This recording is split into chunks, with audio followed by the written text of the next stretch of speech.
अगली स्कीम पे आते हैं जी, ये बहुत कॉमनली हमारे पास यूज में आती है बैंगलोर में, जो आप देखते हैं। कौन सी स्कीम है ये? सीजीटीएमएसई। सीजीटीएमएसई होता क्या है?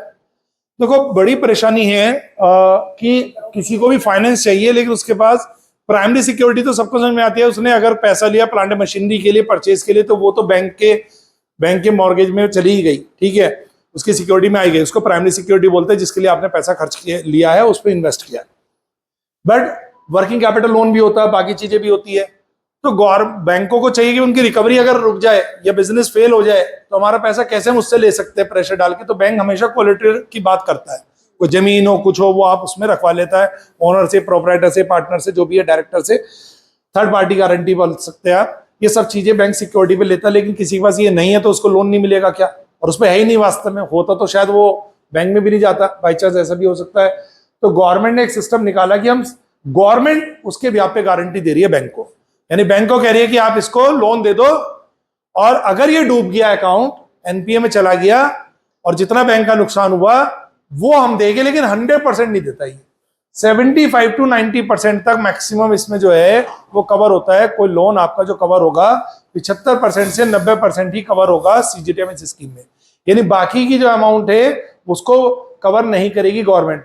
उसका रीजन, अगर 100% कर देगी तो कुछ भी मेहनत नहीं करेगा, तो कुछ बैलेंस के लिए मार्जिन मनी बोल दो उसको, वो अपने पास से लगाएगा, या अपने पास से सिक्योरिटी अरेंज करेगा, या जो भी करेगा, बैलेंस के लिए यहाँ पर गवर्नमेंट उसको मदद कर रही है। तो 75 to 90% तक का उसको गारंटी कवर हो रही है सीजीटीएमएस के अंदर। सीजीटीएमएस में कोई एसेट्स प्लेज या थर्ड पार्टी गारंटी नहीं मिलेगी आपको। एलिजिबिलिटी क्राइटेरिया क्या है? एलिजिबिलिटी क्राइटेरिया में आप देखो, हमने 3 कैटेगरी बताई थी। कौन कौन सी? माइक्रो, स्मॉल और मीडियम। इसमें मीडियम कवर नहीं है, ठीक है। इसमें कौन से कवर पे? आपके माइक्रो और स्मॉल को कवर किया गया है, और न्यू एंड एग्जिस्टिंग दोनों सेक्टर को कवर करेंगे। फीस लगती है इसमें। फीस जिस तरह की आप इंश्योरेंस मानो, आप भी मानो सीजीटीएमएस में क्या है भाई, किसी के पास सिक्योरिटी है रखने के लिए, उसने सिक्योरिटी रखी, बैंक से लोन लिया। तो अगर मेरे पास सिक्योरिटी नहीं है, गवर्नमेंट का हम दे देंगे सिक्योरिटी। जितनी की सिक्योरिटी की वैल्यू है, मतलब जितनी अमाउंट की सिक्योरिटी दे रहे हैं, उसकी एक परसेंटेज एनुअली आपको फीस देनी है, जैसा लाइक एनुअल इंश्योरेंस। तो आपकी एनुअल फीस जाएगी। फीस कितनी है ये भी अलग अलग बिजनेस सेक्टर अमाउंट के हिसाब से 0.737 से लेके, अभी जो नई चेंजेस परसेंटेज लेटेस्ट बता रहा हूँ, ये चेंज होता रहता है और कम हो रहा है। वैसे ये फीस कम होती जा रही है लगातार, इस पर प्रेशर की फीस कम करो। नमस्कार जी, प्लीज।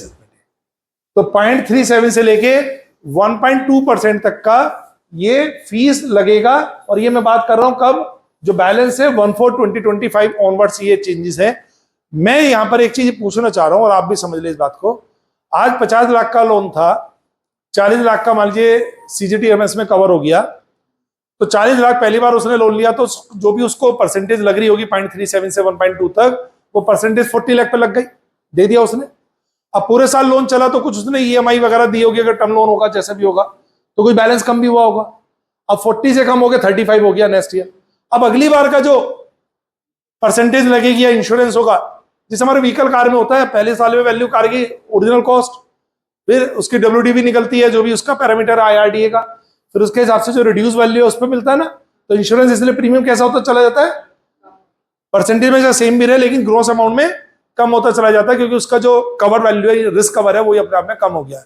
तो इसमें हर साल 1 अप्रैल का बैलेंस लिया जाता है।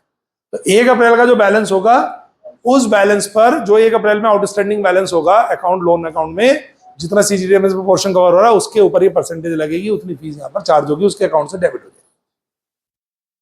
ठीक है जी।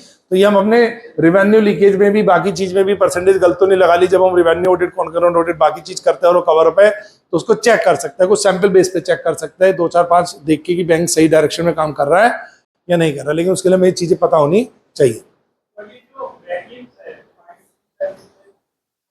जी जी, ये सर अमाउंट के ऊपर भी है, नेचर ऑफ रिस्क बिजनेस के ऊपर भी है। जैसे रिस्क आपने मेडिक्लेम पॉलिसी ली, तो उसके अंदर क्या होता है, एज वाइज भी चलता है, आपकी प्रीवियस हिस्ट्री पे भी चलता है। तो 3 4 सेगमेंट इन्होंने बनाया हुआ, उसके हिसाब से लिस्ट इसका है पूरा एक तरीका। मैंने यहाँ लिखा नहीं है, दिखाया नहीं इसमें, पर ये वेरिएशन डिपेंडिंग करेगा आपकी कैटेगरी फॉलोइंग पे। तो ये तो रेंज हमने उठा ली कि ये मिनिमम रेंज है और ये हायर कैटेगरी रेंज है, इसके बीच में वो ट्रेवल करेगा। और भी परसेंटेज है, मतलब ऐसा नहीं है कि रैंडमली उन्होंने कह दिया 0.5 दे दो। इसमें ब्लॉक बने हुए 6 ब्लॉक है इसके अंदर, तो 6 क्राइटेरिया के अंदर वो फॉलो कर रहा है। तो इस तरीके से ब्लॉकिंग है इसकी। पर ऐसा नहीं है कि अपनी चॉइस है कि 0.42 कर लो, नेगोशिएबल नहीं है, it is not a negotiable. जी नहीं नहीं, जिसने जो प्रोजेक्ट है, प्रोजेक्ट का और बोरोवर का जो क्राइटेरिया और किस जगह पे वो इन्वेस्टमेंट है, यानी ट्रेडिंग या मैन्युफैक्चरिंग कंसर्न कौन से एरिया में लगेगा, 3 सेक्टर पे डिपेंड करता है। अमाउंट पे, लोन अमाउंट कह लीजिए आप, जितना फाइनेंस कवर हो रहा है, जो बिजनेस का जो नेचर ऑफ एक्टिविटी है उस पर लगेगा, और एक बोरोवर पार्टनर की भी रेटिंग रैंकिंग होती है उसके हिसाब से। ठीक है, तो 3 सेक्टर पे उठा के 6 कैटेगरी बनी हुई है, उसमें चलता है। ये सभी बैंकों से मिल जाता है, कॉमर्शियल बैंक से मिलता है आपको, और जो सीजीटीएम इसमें कवर कर रहे हैं, आरआरबी बैंक बहुत ज्यादा कवर करता है, स्मॉल फाइनेंस हो गया, एनबीएफसी हो गया, सबके लिए ये कवरेज मिल पा रही है। सीजीटीएमएस जो है गारंटी नहीं दे रहा है, लेकिन मतलब ये गारंटी मैकेनिज्म पर बेस है, लेकिन डायरेक्ट फंडिंग बेस नहीं है, यानी बैंक गवर्नमेंट जो लोन नहीं दे रही, लोन डूब गया तो दे रही है। तो गवर्नमेंट अपने पास से कोई, पिछले वाले में क्या था, सब्सिडी थी, उसमें गवर्नमेंट क्या कर रही थी, आपका बर्डन ही कम कर दिया कि आपने 50 लाख का लोन है तो आप 42.5 ही मानो, 7.5 हमसे ले जाओ। ठीक है, इसमें वो फाइनेंस नहीं कर रहे, ना इंटरेस्ट रेट ना इंटरेस्ट फ्री, वो बस सपोर्ट कर रहे हैं कि जिससे आपको बैंक लोन दे पाए। एक कह लीजिए बैंक का रिस्क कम कर रहे हैं, तो बैंक आगे बढ़ के लोन दे, स्कीम में कवर करे, सीजीटीएमएस में ले जाए, तो इसलिए वो लोन मिल पा रहा है।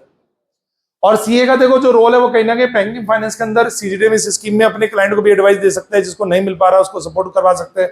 हमें भी लगता है किसी के पास कोलेटरल नहीं है तो उसका इंटरेस्ट ही नहीं दिखाते, फाइनेंस मिलेगा नहीं भाई तुझे। ठीक है, इसलिए हम ज्यादातर देखा होगा कार लोन, हाउसिंग लोन, ये तो हम कर देते हैं क्योंकि प्राइमरी सिक्योरिटी अच्छी होती है इन पे, है ना, वो इसमें मिल जाता है। और कोई बिजनेस लोन के लिए आप जाते हैं और उस पर कोई प्रॉपर्टी नहीं है तो हम ही क्लाइंट को भगा देते, तेरा कुछ नहीं हो सकता तुम जाओ, तो उसको हम यहाँ पर मैडम स्कीम में जाना पड़ेगा, काम करना पड़ेगा, किसी बैंक से जुड़ना पड़ेगा, नॉलेज लेनी पड़ेगी। एक लोन करवाने में तो मेहनत आएगी, उसके बाद बैंक को भी समझ में आ जाएगा और आपको भी समझ में आ जाएगा और काम भी समझ में आ जाएगा, फिर लोग भी उसी हिसाब से आ जाएंगे।